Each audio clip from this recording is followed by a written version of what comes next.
Bonsoir, mesdames, messieurs, vous nous suivez à travers le monde. Aujourd'hui, nous vous offrons sur ce plateau le PDG de Génicel Technologies. Lui, il est en plein, vraiment dedans dans la technologie. Il s'appelle Monsieur Cédric Mingashanga Bopé. Il a accepté notre invitation. Bonsoir, Monsieur Cédric Mingashanga. Bonsoir, tonton Jacou. Vous êtes le PDG de Génicel Technologies, tel que je l'ai dit tout à l'heure. C'est vous que nous allons offrir sur ce plateau aujourd'hui à tous nos téléspectateurs. Nous allons parler technologie aujourd'hui. Ah oui. Alors, déjà, d'entrée de jeu comme ça, vous êtes en plein dans la technologie, vous avez une entreprise que vous dirigez et qui s'occupe justement de ce domaine de la technologie. Est-ce qu'on peut savoir d'entrée de jeu ce qui vous a donné ce goût de vous lancer dans ce domaine? Oui, effectivement, par rapport à cela, c'est que il y a certains concepts dans la vie qui, quand ils arrivent, on se rend compte que nécessairement ceci est mauvais ou bien ceci arrive au mauvais moment, mais au moment où il faut chuter aussi pour mieux se relever.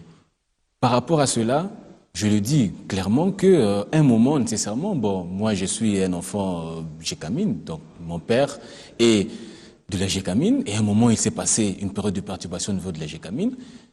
Ce moment m'a permis de regarder, de dire, bon, ok, papa a un problème par rapport à cela, maman et autres, mais qu'est-ce qu'il faut faire? Ce que je peux faire, c'est de pouvoir utiliser ce que Dieu m'a donné, ce que j'ai en moi. D'où j'ai commencé par créer une structure qui n'était pas encore Génicel. C'était à l'époque, d'abord, j'étais dans une chorale orchestre où j'étais en train de faire plus ce qui est logistique. Et par rapport à cela, j'ai commencé à aller prendre des photos.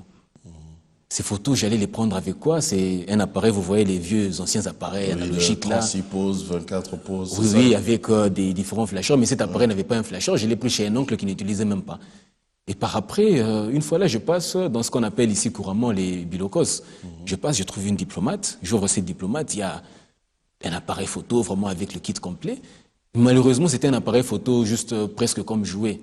Mais j'ai juste pris le flasheur, assemblé avec l'autre appareil photo, je suis allé prendre des différentes photos, et là, je me suis dit, bon, ok, je vais trouver un concept maintenant à cela. C'est devenu quoi? Sédation de photo.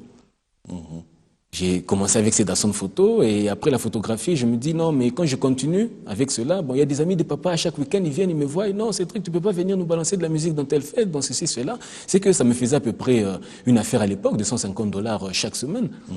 Déjà, je me dis, bon, ok, pourquoi ne puis-je pas me lancer dans la production? Déjà, je suis dans une chorale orchestre, je peux nécessairement être en train de me lancer dans une production, et j'ai commencé à faire des différents petits événements, jusqu'à ce que la halle de l'Étoile, ici c'est la halle de la Gombe, à Lubumbashi, où j'étais, c'est la halle de l'Étoile. Ah, c'est là que vous avez commencé? Oui, c'est là que j'ai commencé. J'ai démarré à Lubumbashi, via la halle de l'Étoile, j'ai été affilié comme aussi attaché culturel par rapport à cela.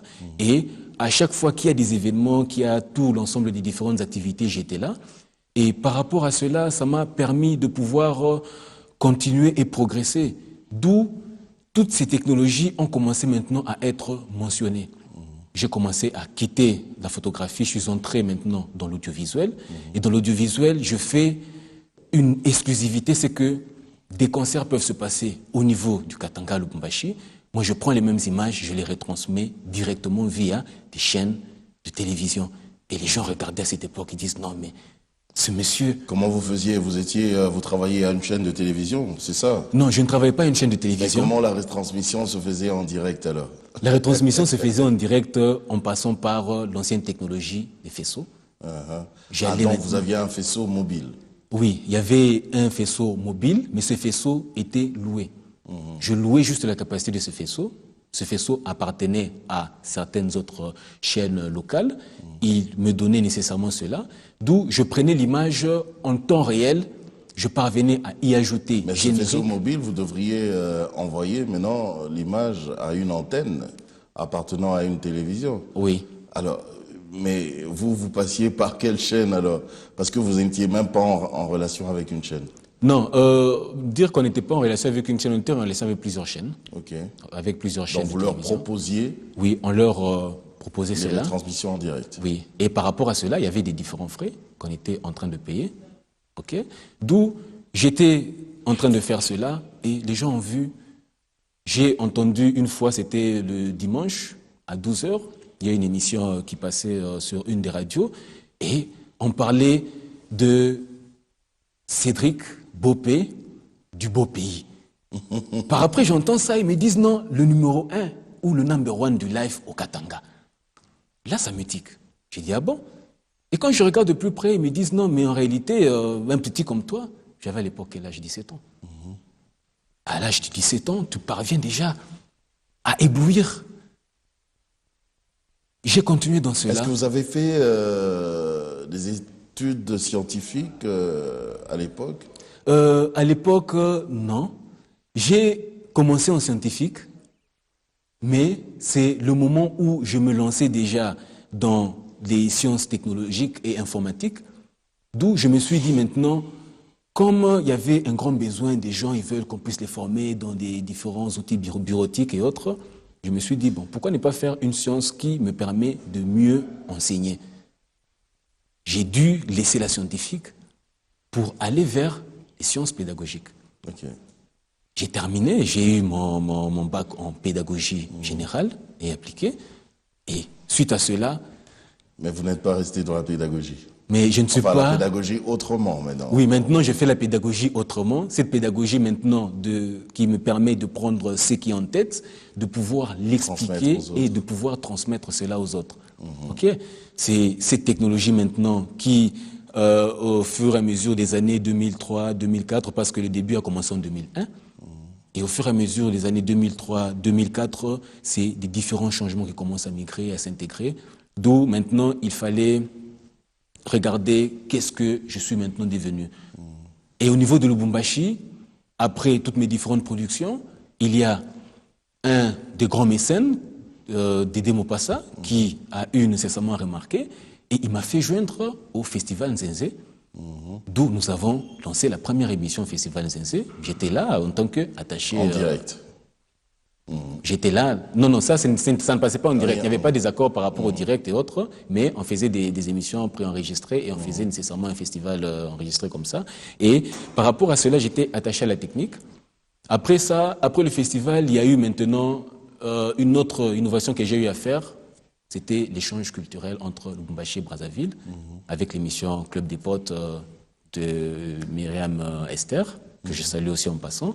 Et cela s'est fait après Myriam Esther de Brazzaville. Misenga de Brazzaville, qui tournait déjà l'émission Club des potes.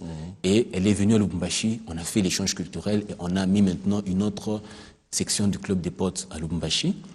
Et après ça, il y avait aussi l'émission Digital Hip Hop avec Moses Bimagnou aussi. Il est venu à Lubumbashi et tout ça, c'était toujours grâce aussi à moi que plusieurs choses se sont passées par rapport à cela. Et après, on a, avec les corporatifs des musiciens à Lubumbashi, on a essayé de composer une chanson sur la paix. À l'époque, c'était une nouvelle paix et toute autre chanson pour cultiver la paix. Et nous aussi, on a fait avec un chœur de 21 personnes, on a essayé de faire une chanson sur la paix. Il y avait déjà des problèmes aussi. Une nouvelle paix, c'était ici. Oui, une nouvelle paix, c'était ici à Kinshasa. Avec, nous, on a essayé. Madou Kibambé. Oui.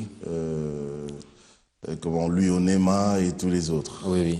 Et là maintenant, nous, on était en train de travailler sur un autre concept musical pour la paix. Et la chanson, avant qu'il n'arrive au studio, c'était déjà en train de cartonner. Quand il fallait entrer en studio, il y avait des problèmes aussi financiers et autres. Bon, le peu que j'avais, j'ai donné. Bon, en tant que aussi, je me dis dans la production, on est allé au studio, on a commencé à travailler jusqu'à un certain moment où il y a eu quelque chose d'anormal qui s'est passé. En tout cas, est parti.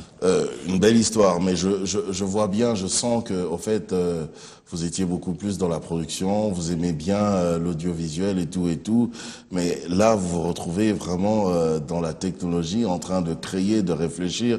Là, on entre vraiment dans le domaine de la science. D'où est venu ce changement? Oui, ce changement est venu d'où?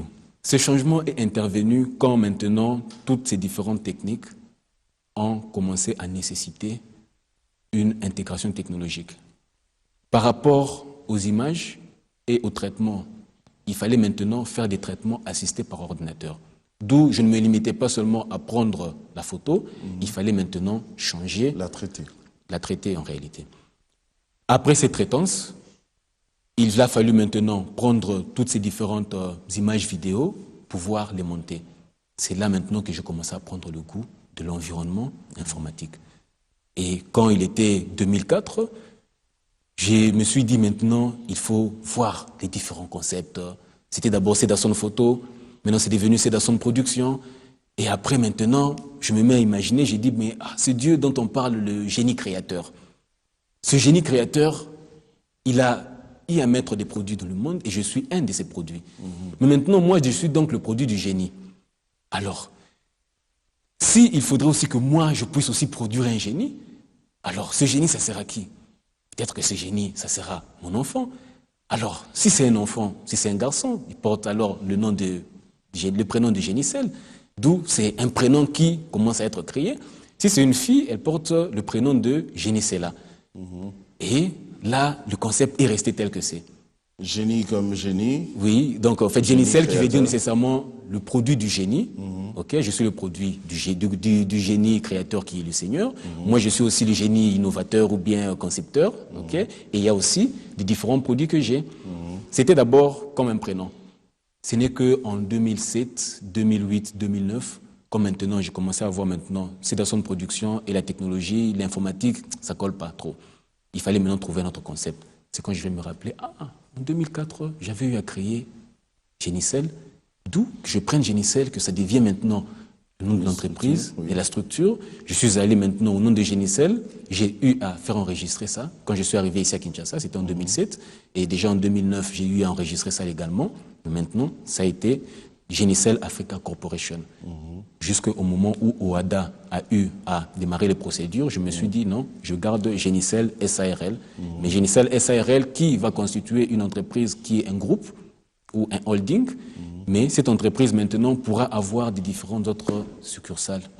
Voilà la raison. Justement, puisque nous sommes déjà dedans dans Génicelle Technologie, on peut savoir exactement ce que vous faites dedans.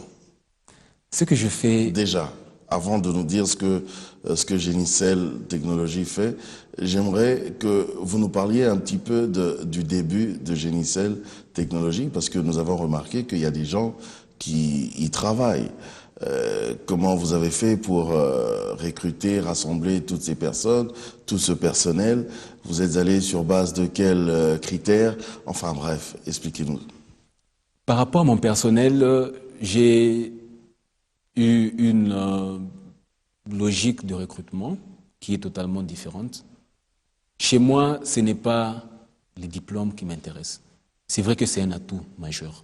C'est un atout majeur. En réalité aussi, sans le diplôme que j'ai, je ne pourrais pas être capable aussi de faire certaines autres choses.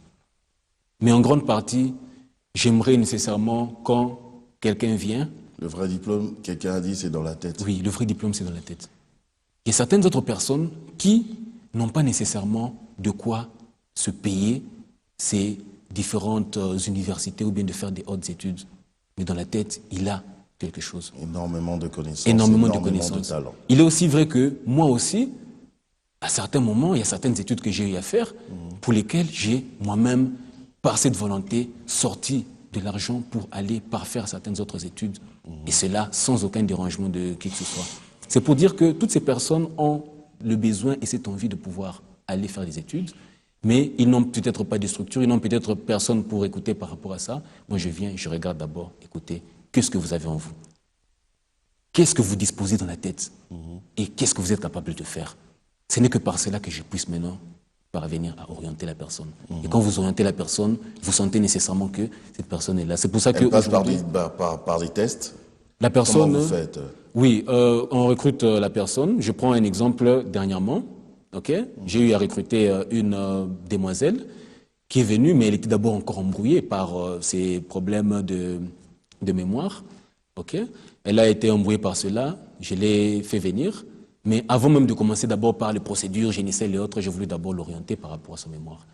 Je l'ai orienté, je lui ai dit, écoute, tu dois faire ça, ça et ça. Et même Comment est-ce que tu dois te conduire pendant que tu es en train de présenter ton mémoire auprès des jurys et autres? Comment est-ce que tu dois te conduire? Et quand tu fais ça nécessairement, je suis sûr que tu reviendras nécessairement avec une distinction. Et une fois là, elle m'appelle, elle a distingué. C'était une très grande joie pour moi de dire, bon, ok, voilà, au moins je fais une promotion de la femme. Une femme aussi qui permet de montrer et d'approuver cela. C'est la seule femme qui se retrouve dedans ou bien la seule femme qui se retrouve dedans, mais qui au moins parvient à distinguer, c'est déjà un honneur pour moi. Elle a suivi les différents conseils et ça montre que réellement Génicel... Mais pourquoi c'est la seule femme qui se retrouve dedans? Est-ce que ça prouve que les femmes ne s'adonnent pas trop à la science, à la technologie? Et pourtant, moi, je connais une association des femmes scientifiques qui existent. Il y a des femmes scientifiques qui existent, mais la plupart, au fait, celles que j'ai eu à rencontrer, en réalité, vous voyez quand la personne fait juste ces différentes sciences d'informatique ou technologiques, juste peut-être pour le plaisir de faire, c'est tout, mais pas pour le plaisir de pouvoir appliquer. C'est ce qui fait qu'auprès de certaines femmes, il y a une certaine léthargie. Et par rapport à cela, il y a une grande difficulté dans le recrutement des femmes. Ou peut-être que parce que vous, les hommes, vous ne donnez pas non plus une grande place à la femme par rapport à la technologie, à la science et tout. Bon, par rapport à la technologie et à la science, peut-être les autres. Vous pensez que la femme, c'est beaucoup plus les casseroles et d'autres choses? Non, non, ce n'est pas totalement mon concept. Qu'est-ce que M. Beaupé en pense? Oui, par rapport à la femme, je vais encore rappeler nécessairement que j'ai pendant 3 ans fait la promotion de la femme, la défense des droits des enfants. Pendant que j'étais en train de me battre dans les démarrages de mes activités création d'entreprise, j'ai aussi été dans le mouvement mondial en faveur des enfants depuis 2003 jusqu'en 2006. Et par rapport à cela, on a fait la promotion de la femme, on a fait aussi tout l'ensemble de ce qu'il y a à devoir faire. C'est que quand j'ai parlé aussi de la défense des différents droits de la femme, quand j'ai imaginé la fondation Génicel, c'était une fondation qui devrait être attribuée à la femme. Cette femme qui devrait diriger ça, qui serait peut-être la première dame ou la first lady de Génicel, tout comme aussi ça pourrait être une autre dame à qui on fait cette promotion. C'est pour ça que je ne manque pas de soutenir les femmes dans leurs différentes activités. Je prends aussi l'exemple dernièrement avec l'inauguration du nouveau parc, du nouveau site de Maesha Park et autres. Ça c'est pour montrer mon attachement culturel aussi, l'appui auprès des femmes que je suis en train de faire. Bien sûr. Alors, pour revenir un petit peu à votre structure, qu'est-ce que vous faites exactement?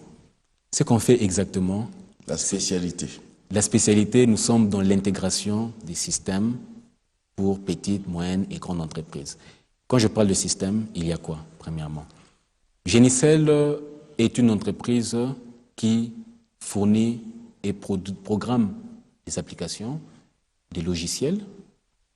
Ces logiciels qui fonctionnent et sur PC, et sur smartphone, et aussi sur la plateforme web en tant qu'application. Nous ne faisons pas que la programmation des applications. Nous avons aussi une plateforme d'hébergement totalement Génicel, qui est sur la plateforme web et qui est accessible via le monde entier, qui permet nécessairement de pouvoir à tout le monde qui a un site internet, qui peut prendre cela, héberger dans nos différents serveurs. Et ces serveurs, ici, il y a seulement des serveurs en version test ou en version démo pour certaines des applications. Mais la plupart, vu les différents problèmes sécuritaires qu'il y a ici dans notre pays, c'est hébergé ailleurs. Il y a l'Australie qui a des data centers autres pour lesquels nos données sont à l'intérieur. Il y a le Royaume-Uni, il y a les États-Unis avec Centric de là, il y a aussi la Nouvelle-Zélande.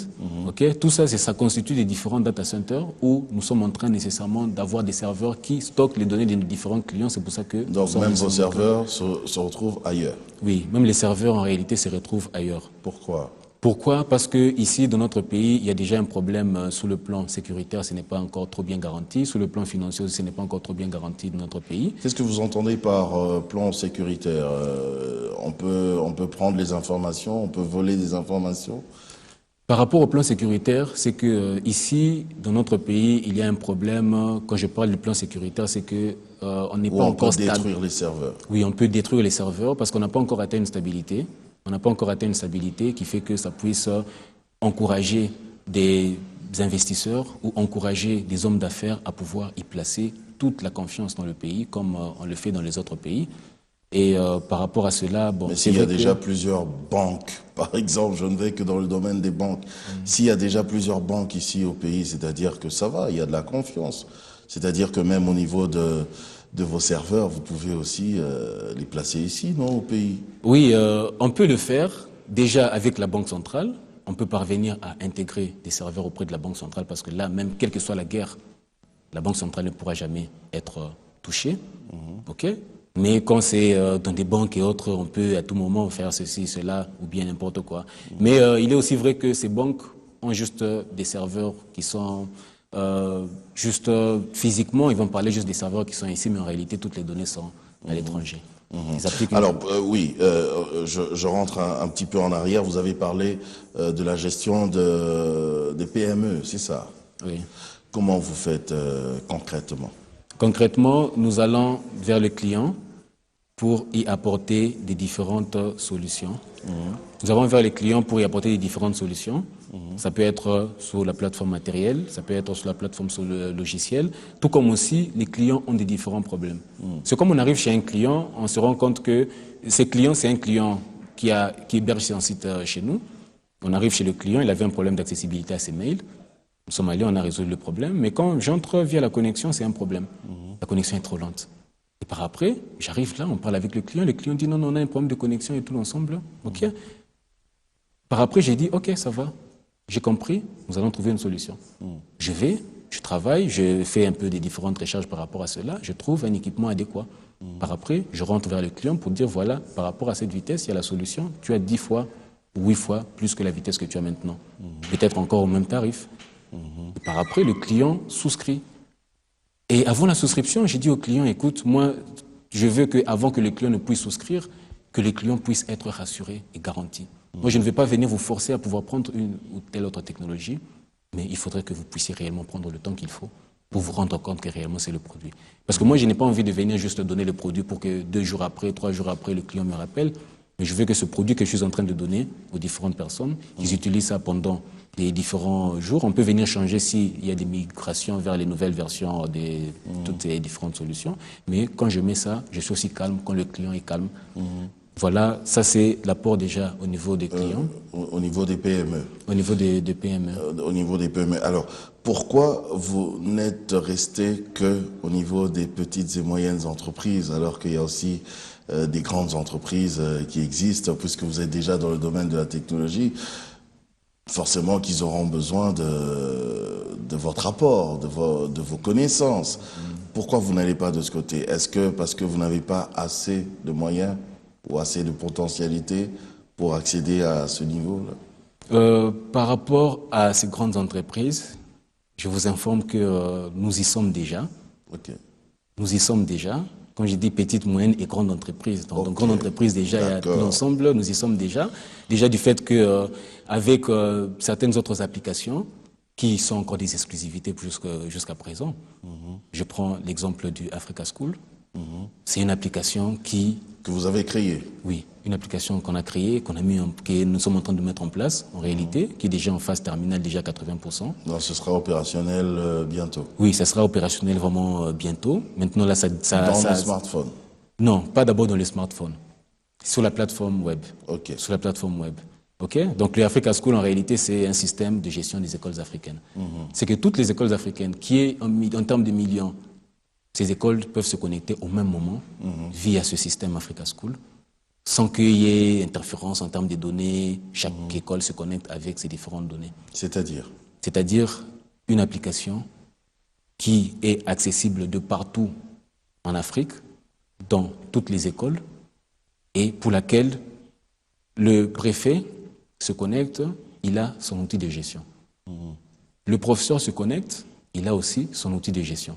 Cet outil de gestion, ça peut être quoi? Ça peut être élaborer le plan du cours, ça peut être faire un cahier des charges par rapport à certains cours, certains autres cours, préparer une leçon. Il a toutes ces différentes options. Le gestionnaire de l'école, par rapport au plan financier et autres, il a la liste de tous les élèves. Et par rapport à cela, il sait voir les différents frais, il sait gérer les frais. Le parent, à son niveau, va, via sa tablette ou son smartphone, accéder. Si vous, tonton Jaco, vous avez 5 enfants, alors vous savez nécessairement voir l'évolution de chaque enfant, sans nécessairement vous déplacer vers l'école, même pas aller directement à la proclamation parce que vous voyez l'évolution de l'enfant en temps réel. Ça, c'est au niveau des parents. Et il y a aussi des communications que l'école peut faire directement aux parents. Alors, il y a une question, je vois déjà un parent de chez nous ici qui se pose la question de savoir, oui, voir l'évolution de l'enfant via cette application, c'est bien. Vous avez dit que le parent ne sera plus forcément obligé de se déplacer pour la proclamation parce que il aura à voir déjà les résultats. C'est bien. Mais maintenant, comment gérer l'autre paramètre? Parce que les parents congolais, ils savent que même pour les proclamations, si vous voulez voir les résultats de vos enfants, il faut avoir déjà payé tous les frais scolaires exigés. Alors, vous n'avez pas encore terminé à payer vos frais scolaires. Comment est-ce que, si je peux avoir les résultats de l'enfant via cette application, non, c'est-à-dire que quelque part, je peux aussi boycotter les frais. Par rapport à cela, au fait, ici, il y a un préfet qui dit, mais monsieur Bopé, qu'est-ce que vous faites là? Oui, par rapport à ça, c'est déjà quelque chose aussi d'assez résolu. Pourquoi? Parce que le parent, quand il se connecte, il sait voir les différentes notifications sur ces différents paiements. Il y a certaines options qui seront automatiquement désactivées.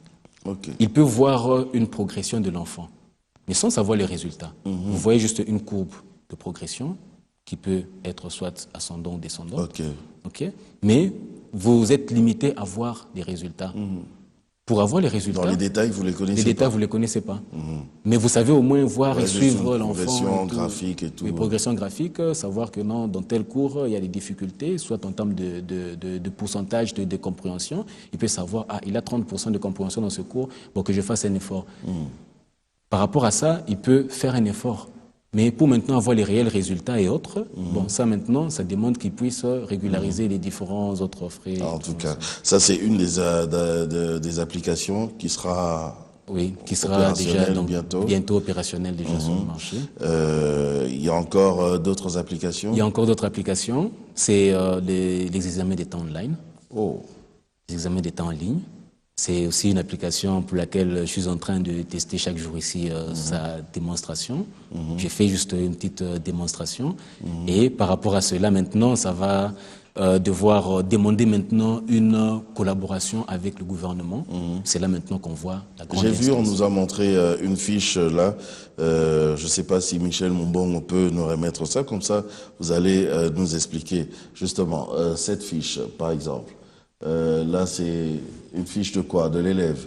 Oui, ça c'est une fiche de l'élève. Une fiche de l'élève, c'est via le système Africa School qui est accessible sur la plateforme web. Cette fiche permet en réalité à un gestionnaire d'école de pouvoir enregistrer l'enfant. Et avant d'enregistrer l'enfant, c'est d'abord le parent qui est enregistré. Il enregistre le parent et ce n'est que par après, vous voyez là, on spécifie Bopé Minga, qui est un tuteur. Et par rapport à cela, le Bopé Minga va devoir enregistrer, en fait, il va devoir prendre en charge l'enfant pour dire que c'est son enfant et automatiquement l'enfant est enregistré. Et après l'enregistrement... Ça, on a maintenant le... Ici, ça c'est les examens, les exétats online. Ça c'est les exétats en ligne. Là, ça se passe comment? Ici, ça se passe comment? C'est qu'il faut d'abord être enregistré dans le système d'examen d'État. Préfinaliste ou bien finaliste, vous vous enregistrez au préalable. Et quand vous vous enregistrez via cela, ici, le gestionnaire, en tant qu'administrateur, vous savez voir tous ceux qui sont online. Ça, c'est la plateforme de login qui permet à ce que les élèves puissent se connecter. Quand il se connecte, il a tous les examens dont il faut. Il fait les examens et quand il termine, il peut avoir aussi ses résultats en temps réel. Plus question de pouvoir circuler avec des malles, avec des items de des provinces en province et tout ça. Et le gouvernement aussi, au même moment, il sait voir que telle école, tel centre a telles différentes autres données et tout l'ensemble. Mais ça, est-ce que ça, c'est pas un projet à long terme? Parce que les examens, ça va pas se faire à la maison, ça va se faire à l'école, non? Oui. C'est-à-dire qu'à l'école, chaque école devrait être dotée maintenant des ordinateurs. Oui, effectivement. Chaque école devait maintenant être... Chaque élève doit avoir son ordinateur. Non, pas nécessairement au début. Le début, c'est comment? C'est que par rapport à cela, il y a maintenant, on n'a pas que fait l'application, mais maintenant, on s'est dit, cette application ou ce logiciel qui est mis en place, comment ce logiciel va devoir fonctionner. Pour qu'il puisse fonctionner maintenant, il faut voir l'infrastructure réseau. On est en train d'attendre déjà la mise de la fibre optique qui est en cours d'intégration. Et suite à cela, on ne va pas toujours être en train d'attendre. C'est vrai, ça peut se terminer peut-être dans 2 ans, dans 3 ans, dans 5 ans. Mais il y a d'autres types de technologies que nous sommes en train de voir et de mettre en place. Il y a même certaines autres antennes qu'on peut déjà placer, parce qu'en réalité, Génicel ne s'est pas limité juste aux applications. On fournit aussi pour certaines autres entreprises. Vous voyez des BTS, les gros piquets, les gros sommets qu'il y a et autres. On peut aussi fournir nécessairement toutes ces antennes, comme vous voyez des différentes antennes télécom et autres. Nous pouvons aussi fournir cela. Parce que par rapport à ça, c'est que nous élaborons des différents plans de nos solutions par rapport aux requêtes des clients. Il y a même, je cite un que j'ai eu à entendre, qui était en train de parler avec son collègue, c'était une dame, elle parlait avec son collègue et tout ça, en anglais nécessairement. With Génicel, we are very happy. Okay, pour dire en réalité, nous sommes très contents avec Génicel.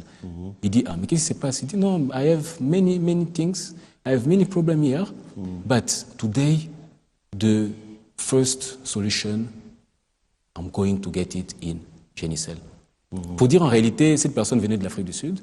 Il dit en Afrique du Sud, je suis passé par là, on n'a pas pu me résoudre cela, mais ici, j'ai quand même vu les gens pouvoir résoudre cela. Et puis elle dit à son ami, elle dit, Génicel, it's very good for us. Ok. Et par rapport à ça, c'est que dans Génicel, on trouve toujours des solutions. Je ne sais pas aussi, moi aussi je me rends compte, mais par après qu'en réalité, on arrive à trouver des solutions. Alors, puisque vous étiez dans la production audiovisuelle jadis, puisque vous aimiez aussi le côté audiovisuel, alors moi je pose aussi ma question à moi qui m'intéresse moi. Je suis à la télévision, je suis à la radio. Qu'est-ce que Génicel peut m'offrir par exemple comme service? Par rapport à la télévision, par rapport à la améliorer mon travail, voilà, la télé et la radio. Pour améliorer votre travail par rapport à la télé et la radio, oui. C'est d'abord le déploiement. C'est faire en sorte que vous puissiez être suivi de partout dans le monde sans avoir besoin de pouvoir trop se faire souffrir. Raison pour laquelle le gouvernement congolais, c'est-à-dire que... nous, on est déjà suivis partout dans le monde. Oui, voilà. Vous êtes déjà suivis partout dans le monde. Voilà. Ça, c'est... Qu'est-ce que vous pouvez nous ajouter? Ce qu'on peut maintenant ajouter, c'est de pouvoir voir maintenant quels sont les différents concepts sur lesquels la chaîne de télévision est en train de s'atténuer. C'est de voir maintenant les services à valeur ajoutée. Il y a certaines chaînes qui ne sont peut-être pas aujourd'hui avec l'intégration de la TNT, certaines chaînes qui ne sont pas encore de la TNT, qui ne sont peut-être pas encore en voie d'entrer de la TNT, ils vont encore utiliser les voies analogiques. Pour ces chaînes, on peut les aider à faire une migration vers la TNT. Tandis que vous qui êtes déjà sur la TNT, parce qu'en réalité, même avec la qualité du signal, moi je vous reçois en réalité en TNT et je suis réellement très calme, et je vois maintenant quelles sont les valeurs ajoutées maintenant, les valeurs additionnelles qu'il faut devoir faire par rapport à ça. Et suite à ces valeurs additionnelles, c'est comme je prends un des concepts BISO. Je prends un des concepts BISO. C'est que moi, durant que je suis en train d'évoluer, j'ai des différentes idées. Mais quand je viens, je trouve au moins qu'il y a déjà cela.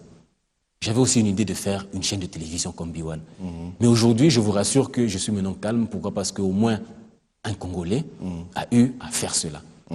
Alors, puisque vous avez dit qu'en observant, en regardant, vous avez vu aussi le concept BISO. D'ailleurs, nous saluons l'initiateur, l'ambassadeur, l'initiateur de ce concept BISO.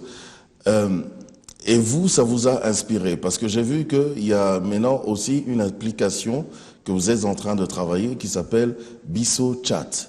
Parlez-nous-en. Le BISO Chat, au fait, c'est quoi? J'ai vu le concept BISO. Le BISO, en réalité, quand je vois, et je félicite et j'encourage encore plus le concepteur, l'initiateur, l'ambassadeur Jean-Pierre Moutamba, et c'est que c'est un concept qui, quand j'ai vu, je me suis dit, bon, ok, BISO est là.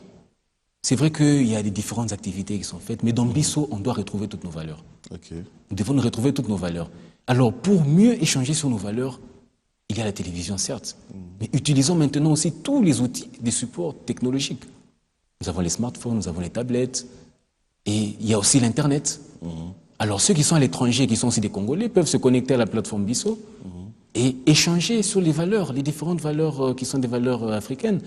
Et c'est pourquoi j'ai eu maintenant à avoir une idée de me dire, bon, ok, si WhatsApp, qui est un concept qui est bango, mais nous maintenant, qu'est-ce qui nous appartient aussi, qui peut aussi faire cela? Je me dis non.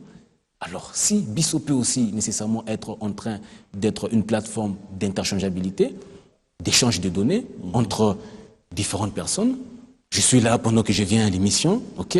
Je vous fais un chat, on peut parler entre Bisso sur les différents points, on s'envoie des photos, on s'envoie des différentes vidéos, on s'envoie tout l'ensemble des différentes choses et autres. Je peux dire non, voilà cette amélioration par rapport à mon pays. Mais ça, c'est pas du plagiat, ça, puisque WhatsApp, par exemple, que vous avez cité, existe déjà.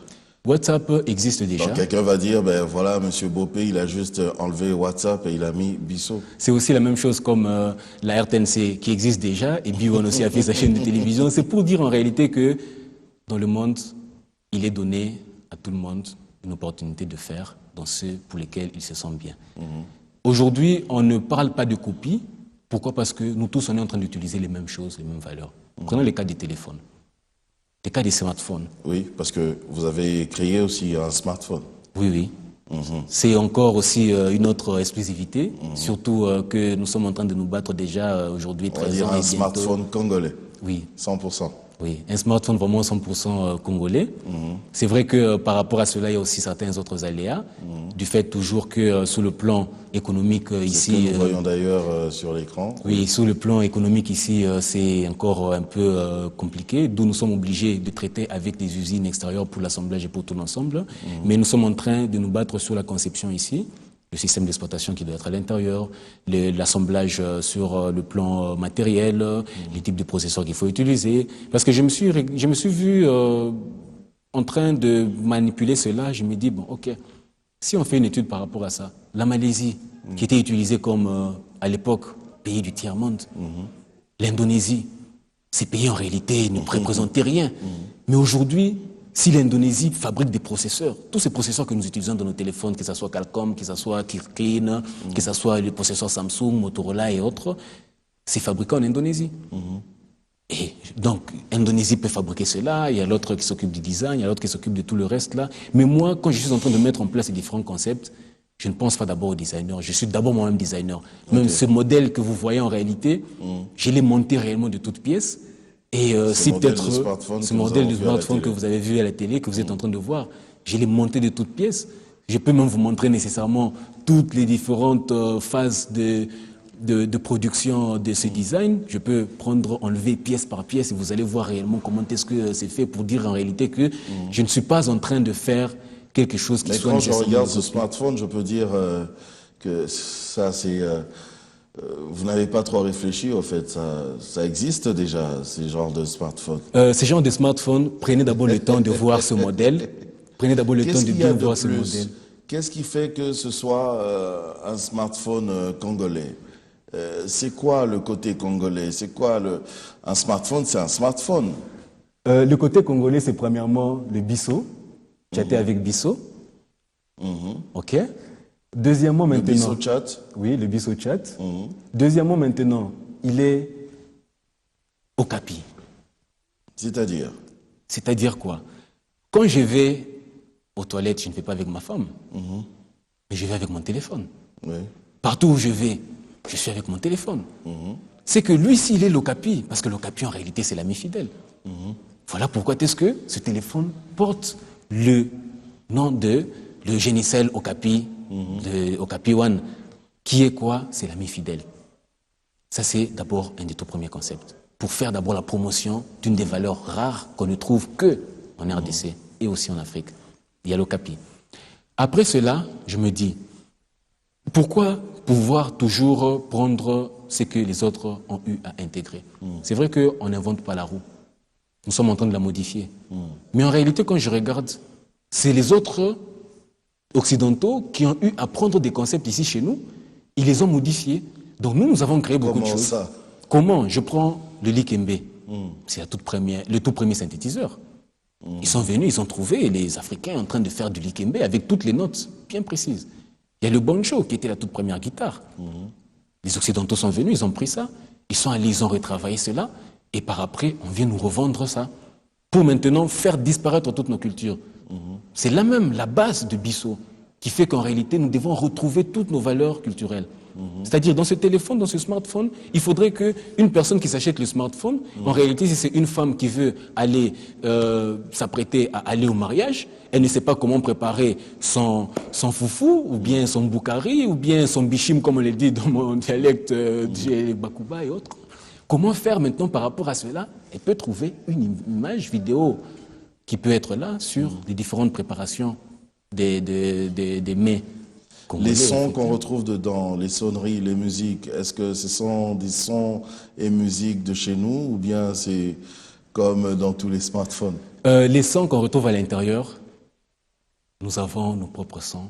Nous sommes adaptés, surtout sur le plan musical. Nous sommes un des pays les plus avancés. Et aussi l'Afrique, aussi avec ses différentes zones sonores, est aussi assez forte par rapport à cela. D'où je me suis dit, pas question d'utiliser. C'est vrai que le son que j'entends de Beethoven, de Mozart, c'est pas mauvais. C'est pas mauvais. Ce classique musical, c'est pas mauvais. Peut-être par défaut peut être là. Mais en grande partie, faisons la promotion aussi de nos musiciens. Que ce soit des musiciens congolais, africains, gabonais ou tout autre musicien, mais que ces sons puissent se retrouver dans le smartphone. C'est-à-dire, on vous appelle avec une sonnerie, genre prenant une des sons Indika Lokito. En fait, ça donne la joie d'abord, même aux musiciens, ça donne un peu le pouvoir, ça donne le poids nécessairement par rapport à cela. Donc, un smartphone qui, premièrement, contient des éléments applicatifs congolais. Deuxièmement, en termes d'applications, des applications purement congolaises et qui aident les Congolais. À part les applications qui existent déjà dans le monde. À part les applications qui existent déjà dans le monde, nous prenons le Africa School, nous prenons l'option examen d'État. Il y a aussi la seconde phase qui est maintenant des exercices d'items. Ok, c'est ça qui sera maintenant dans l'application de smartphone pour que les élèves, les préfinalistes puissent s'auto-exercer. Avant la vraie séance d'examen, ils ont leur encyclopédie d'items, le item encyclopédia. Ok. Donc il y a cela, il y a aussi différentes autres applications qui peuvent être des applications réellement qui sont en train d'aider les Congolais.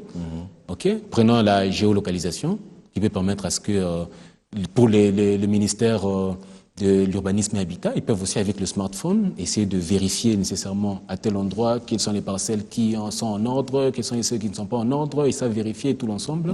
Ok. Et aussi même pour la SNEL ou bien la régie des eaux, ils savent voir nécessairement même vérifier les compteurs à distance. Ça aussi c'est encore une autre des formes de technologie. On est en train de toujours être en train de mettre en place cela parce que quand on a un concept pareil, on commence d'abord par voir un peu sur le plan schématique et tout ça et par après on voit avec l'usine comment on doit faire. Mais le souci... Et dans les langues, quelles sont les langues qui seront dans le smartphone? Les langues qui seront dans le smartphone, on va vraiment se battre pour intégrer des langues nationales. Le lingala, le swahili. C'est vrai qu'il y aura aussi l'anglais, il y aura le français, il y aura l'allemand, il y aura l'espagnol, mais on va aussi nécessairement faire en sorte qu'il y ait des langues nationales par rapport aux différents pays. C'est vrai que ça va prendre le temps par rapport à l'internationalisation de ces langues. C'est comme aujourd'hui on parle du lingala, mais ce lingala est un lingala adapté au style vocal, à l'option vocale. Mais il n'est pas adapté par rapport à la technologie. Et par rapport à cela, on doit maintenant ajouter des différents outils en lingala ou bien des différents termes. C'est ça que nous appelons nécessairement la mise à jour linguistique.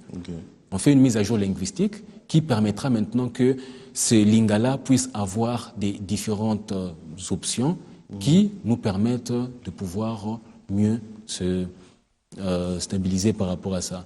Et aussi, par la suite, maintenant, c'est qu'est-ce que ça profite aux Congolais.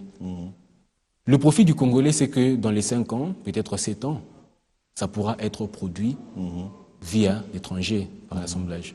Mais moi, je veux nécessairement que, si aujourd'hui, on est en train de parler de la décentralisation, on parle de la décentralisation, cette décentralisation qui est en train d'être faite ne doit pas se faire juste sous le plan administratif.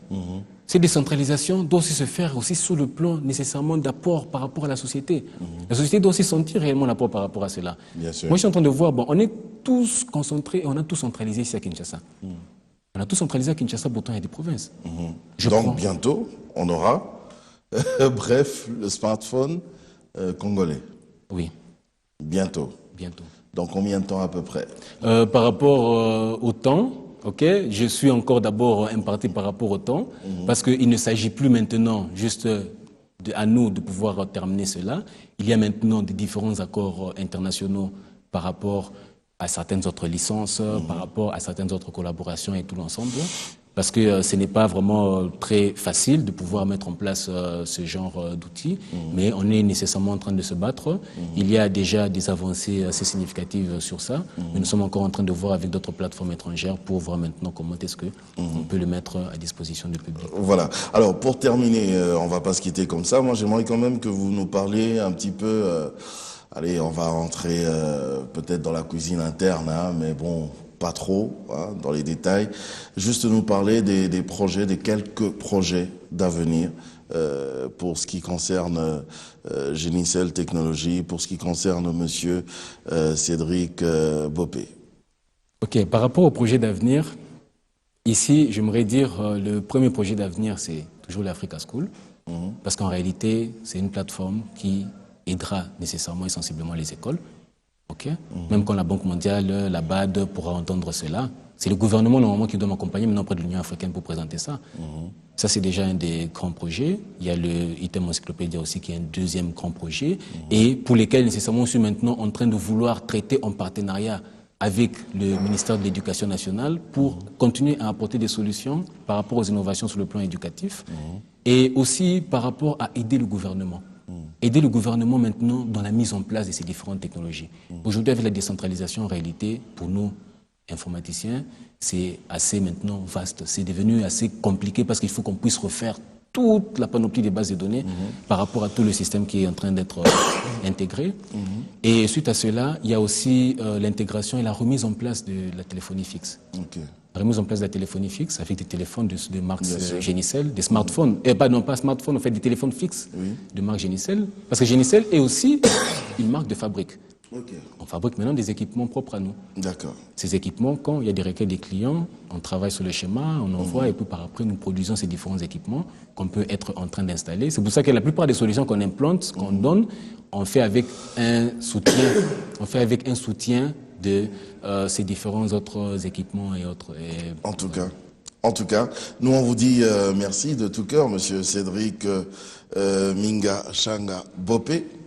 Et on vous dit bonne chance en tout cas pour la science et la technologie. On attend toujours ce smartphone et on attend voir comment est-ce que BissoChat va fonctionner. Oui, le BissoChat vraiment on va se mettre dessus, on va vraiment travailler dessus pour qu'en réalité c'est un concept où Bisso c'est à nous, nous nous en attribuons, tout comme aussi vous qui êtes chez vous. Le Bisso c'est un concept qui est totalement Bisso, c'est à nous. Alors que chacun puisse mettre sa tête à l'intérieur pour que Bisso puisse être réellement Bisso. En tout cas, merci de tout cœur. Merci à vous, chers téléspectateurs, de nous avoir suivis. On se retrouve la prochaine fois pour un autre numéro de Sur le plateau. Au revoir.